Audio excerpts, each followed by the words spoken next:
Welcome back, everybody. It's Jeff again with J&K Stay in Vegas, your Las Vegas locals. We're on the ground here on the Tropicana site because the A's have just released 4 renderings of the ballpark. Some call it the Sydney Opera House, or as they even said, the spherical armadillo. I'm going to give you side-by-side comparisons on the ground of exactly what they're thinking. And they may not be thinking. I don't know. It definitely looks like it's more than 9 acres, but you be the judge. All right, everybody, let's get into this video and check out the different sites and line them up and see how they play out here on the actual Tropicana site. All right, let's go. One of the shots of the rendering from Tropicana on the MGM Grand side, even though you got the Oyo in the way, you can kind of see here what they're talking about as far as the ballpark on the Tropicana site. The stadium is pretty much taking the entire 35 acres, not the 9 acres that are agreed on. Plus, as you can see here, there are no towers. All this time of waiting for renderings, Bally said, oh, we're going to wait for the Oakland A's to come up with their plan. And the A's said, well, we're going to wait for Bally's to come up with their plan and how to integrate it with these renderings. Neither of which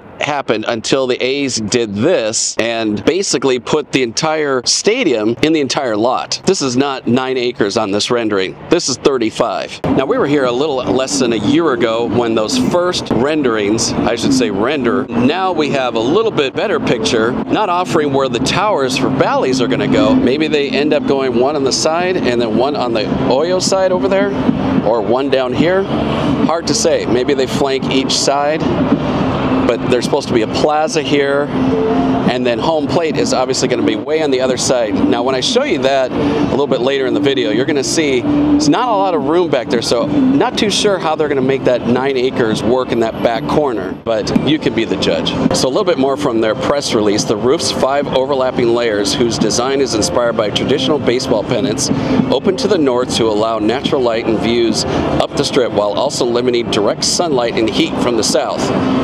Well, actually it comes from the west, but okay. The outfield features the world's largest cable net glass window facing the corner of Tropicana and Las Vegas Boulevard, where we are right here. The ballpark is currently designed to include an 18,000 square foot jumbotron, which would make it the largest screen in MLB.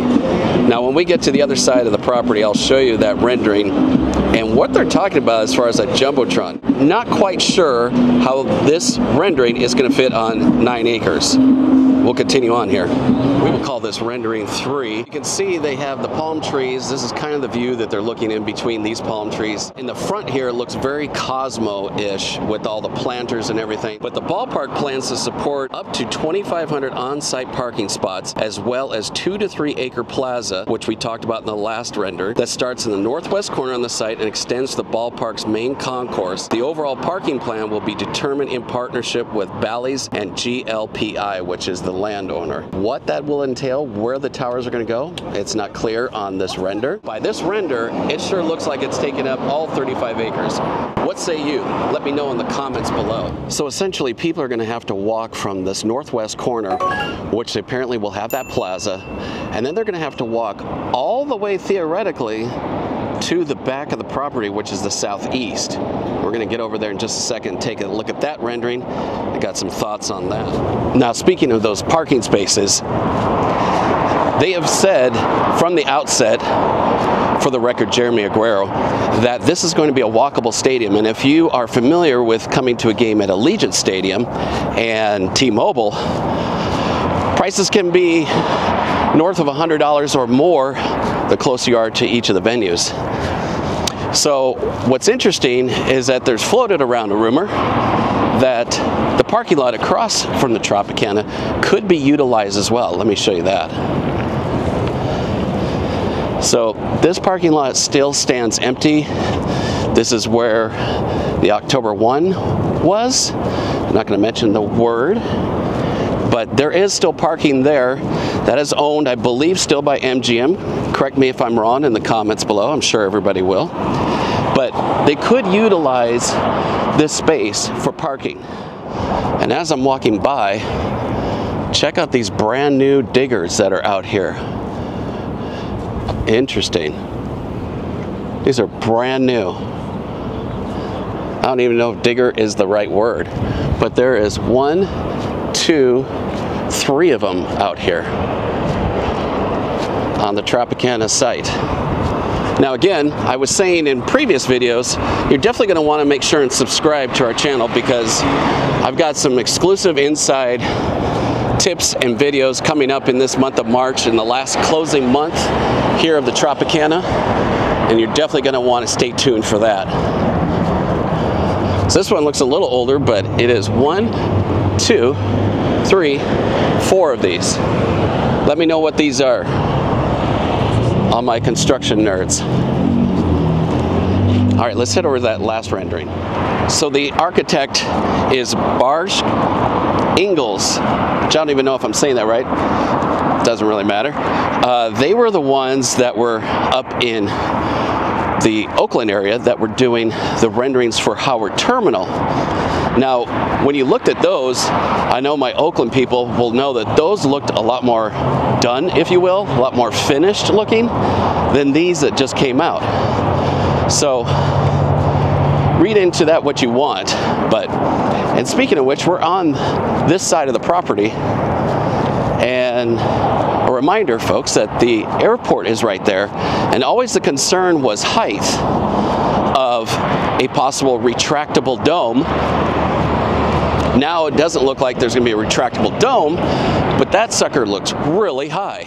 The resultant architecture is like a spherical armadillo, which we've heard that already, along with the Sydney Opera House, shaped by the local climate while opening and inviting the life of the Strip to enter and explore. In the city of spectacle, the A's Armadillos is designed for passive shading and natural light. Been in Vegas in the summer, 110 degrees. As it goes on to say, the architectural response to the Nevada climate, generating a new kind of vernacular icon for Las Vegas. This is the southeast of the Tropicana property.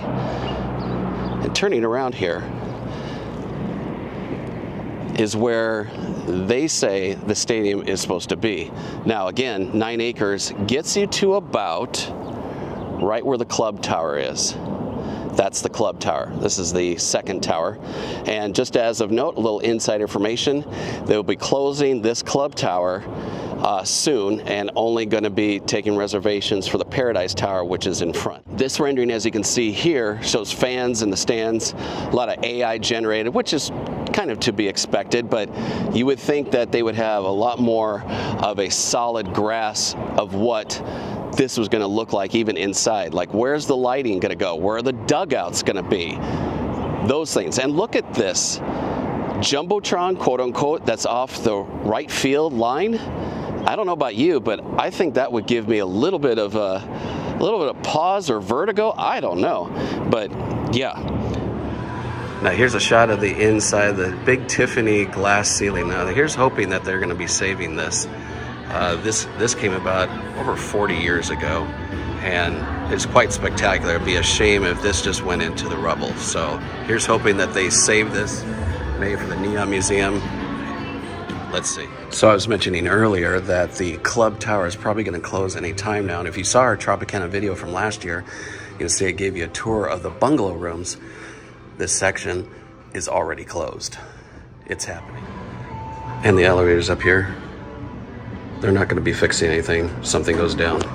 Well, everyone, that's going to do it for this edition of J&K Stay in Vegas with these A's renderings. Hope you've enjoyed it. Hope you got some information out of it and got some clearer pictures of what we're talking about here at the Tropicana. If you did like the video, please hit that thumbs up. And if you did make it to the end of the video, put vertigo, because that's what I'm thinking when we sit in that stadium. Vertigo down the comments. That lets me know to watch it to the end. So again, thumbs up, hit subscribe. We're locals in Las Vegas in case you're watching us for the first time. Ton of videos, live stream, all that stuff. So make sure to subscribe. It's absolutely free. And turn on those bell notifications to be alerted to every time we post a new video just like this or when we go live. Until the next one, stay safe and stay silly. Bye-bye, everybody.